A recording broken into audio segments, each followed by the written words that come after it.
BRS working president దశాబ్ద కృషి వల్ల సిరిసిల్ల జిల్లా పెద్దూరు వాసులు అరబ్ జైలు నుంచి విడుదలయ్యారు. 18 సంవత్సరాల తర్వాత తిరిగి స్వదేశానికి చేరుకున్నారు. అయితే పెద్దూరుకు చెందిన కొందరు వ్యక్తులు యూఏఈకి వెళ్లగా అక్కడ ఒక కేసులో వారికి జీవితకాల కారాగార శిక్ష పడింది. ఈ విషయం తెలుసుకున్న కేటీఆర్ 2010 నుంచి వారి న్యాయ పోరాటానికి సాయం అందించారు. నేపాల్ వెళ్లి బాధిత కుటుంబానికి 15 లక్షల ఆర్థిక సాయం అందించడమే కాకుండా అరబ్లో లాయర్ను ఏర్పాటు చేసి న్యాయపరమైన సహాయాన్ని అందించారు. ఇన్నాళ్లకు వారి కృషి ఫలించి బాధితులు అరబ్ జైలు నుంచి విడుదలయ్యారు.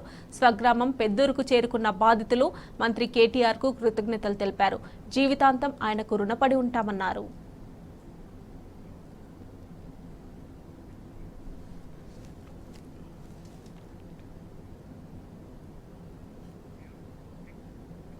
ఇదే అంశానికి సంబంధించి మరిన్ని డీటెయిల్స్ మా ప్రతినిధి వేణుగోపాల్ అందిస్తారు. వేణుగోపాల్,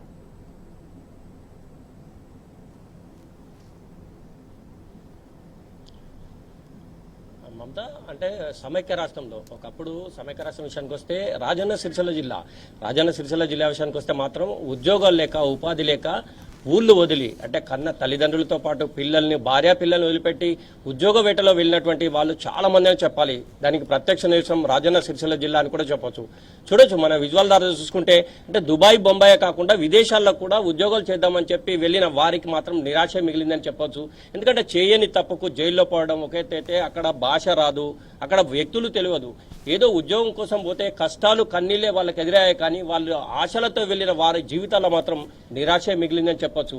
దానికి ప్రత్యక్ష నిదర్శనం చూసుకుంటే మనం చూడొచ్చు విజువల్ ద్వారా. ప్రస్తుతం మనకు ఉన్నటువంటి పెద్దూరు సంబంధించిన ఇద్దరు, కోనారావుపేట మానాలకు చెందిన ఈ ఇద్దరు అంటే దుబాయ్ జైల్లో చేయని నేరానికి ఒక హత్య నేరంలో జీవిత ఖైదు పడ్డ నేపథ్యం. ఈ నేపథ్యంలో తమకు ఎవరు సహాయం చేశారు, ఏ విధంగా బయటపడ్డారు, ప్రస్తుతం వారితో మాట్లాడి మరిన్ని విషయాలు తెలుసుకునే ప్రయత్నం చేద్దాం.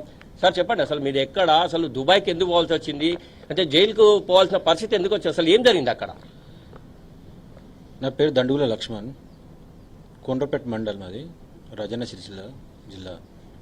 అయితే ఏదో బతుకుదేరు కొరకు మన దేశం విడిచిపెట్టి వేరే దేశానికి పోయినా దుబాయ్. అక్కడ అనుకోరాకుండా ఒక యాక్సిడెంట్లో ఇరుకపోయినా ఒక కేసులో. 18 సంవత్సరాల దగ్గరికి శిక్ష అనుభవించి కేటీఆర్ దయ వలన ఎంతో కష్టపడ్డాడు కేటీఆర్. అక్కడ ఆయన దయ వలన ఇప్పటికీ ఇల్లు చేరుకున్నాం. ఇప్పుడు ఒకటి ఇంత మటుకు నేను మాత్రం చెప్తున్నాను, ఆయన తరపున ఇంకా ఆర్థిక ఉపాధి సహాయం కావాలని ఆశిస్తున్నాను.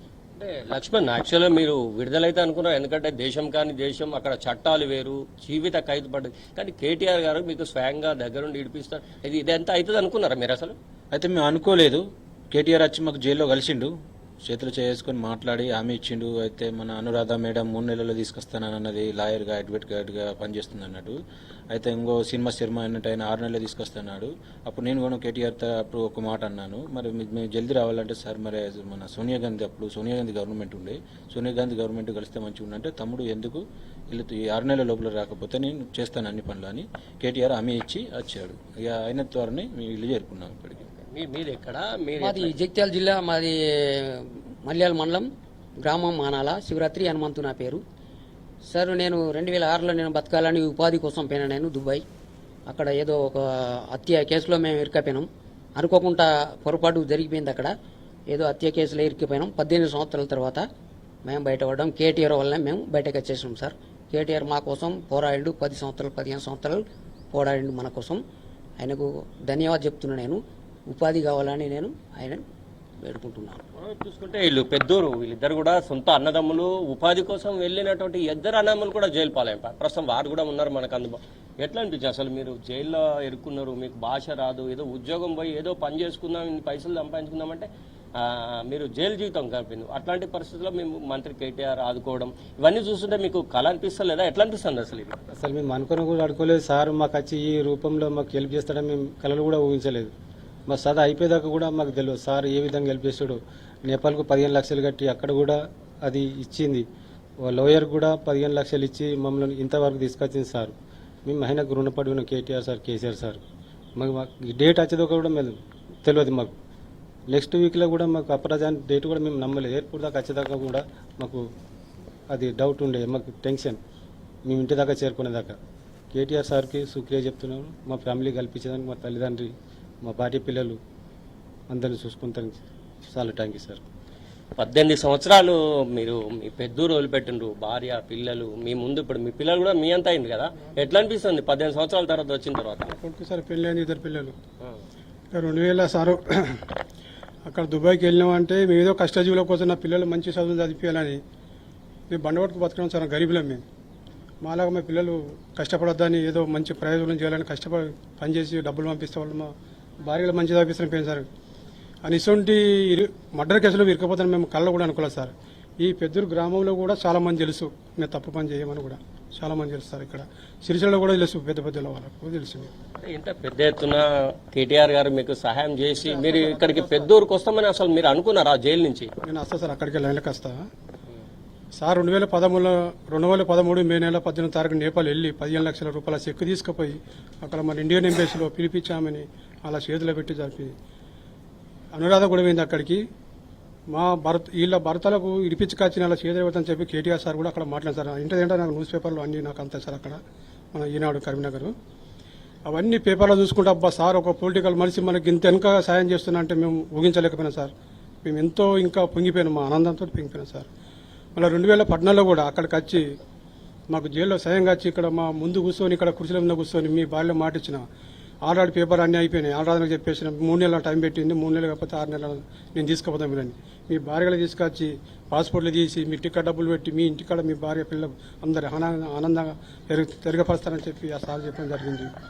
మళ్ళీ 2023 జూన్ 20 తారీఖున పిటిషన్ పెట్టుకుని సార్. ఎందుకంటే లాయర్కు సార్ మళ్ళీ ఇక్కడ 15 లక్షలు కట్టింది. ఇక్కడ ఆ 15 లక్షలు కట్టినా కానీ ఏం ఫలితం లేదు సార్. ఒక్క పిటిషన్ వేసిన పిటిషన్ కొట్టేసింది, అక్కడ కొట్టేసిన కదా సార్. ఒక్క నిమిషం కొట్టేసినా కానీ మళ్ళీ మీ పిటిషన్ పెట్టినా కానీ మా పిటిషన్ కూడా కొట్టేసింది సార్. మళ్ళీ 2023 సెప్టెంబరు 4వ తారీఖు సార్ దుబాయ్కి వచ్చి అక్కడ నా కొడుకు మన మహేష్, అక్కడ మా కొడుకు ఫ్రెండ్ మైబాలు, మన జగిత్యాల జిల్లా కొడిమాల డబ్బతిమ్మపల్లి అని అక్కడికి వచ్చి సార్ నా కొడుకు చాలా ఎంతో హెల్ప్ చేసింది అక్కడికి.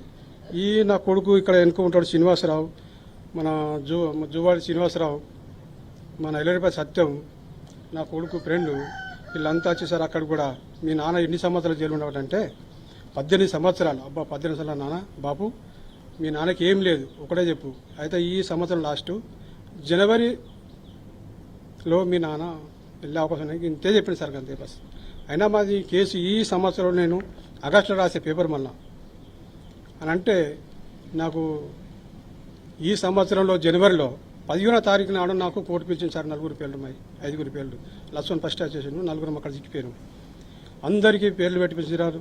శివరాత్రి హనుమంతు, శివరాత్రి రవి, శివరాత్రి మల్లేశ గుళ్ళు నా పిల్లల్ని పిలిచింది సార్. అక్కడ 1 మినిట్ అక్కడ పిలిచినా కూడా మాకు ఏం తెలియదు సార్.